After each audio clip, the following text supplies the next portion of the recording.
You've seen his handiwork advertising fetes, concerts, restaurants, and more. They're so iconic that some have said they form an important part of the local landscape. Bruce Cayonne's signs and his unique lettering has captured the attention of another designer. Debbie Estwick is a friend of Christian Chen, who we introduced you to earlier this year. He was digitizing Bruce's lettering and turning it into a computer font. His partner on that project, Ajay Archer, is also working on an original font type that is inspired by Bruce's work. Debbie lectures in design at the University of the West Indies. She says she spends her time discussing how design can solve problems. She's also very concerned about sustainability. She says this project ticks all of those boxes.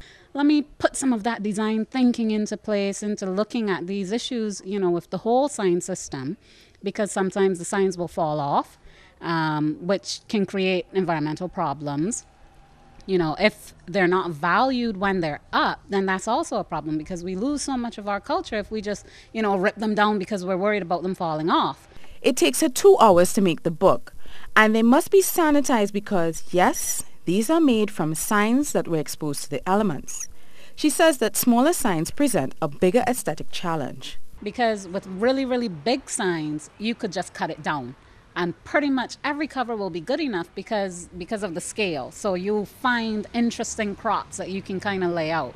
But with smaller signs where you can kind of start to make out letters and words, it's a lot harder. So I have to, I had a guide that I had made that I would use to kind of create a window and just move it around to find a place that kind of looked good and cut that down.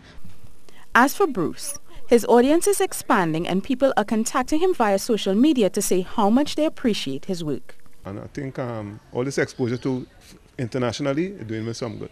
Because a lot of people, through Facebook and otherwise, sending me friend requests, telling me how they like my work and all of that, and it's feeling good. The sign books, as Debbie has dubbed them, are available for sale at Paper-Based Bookshop at the Normandy Hotel. You can also get a bookmark that she makes from bottle caps. They go well with the sign books. Soini Gray, C News.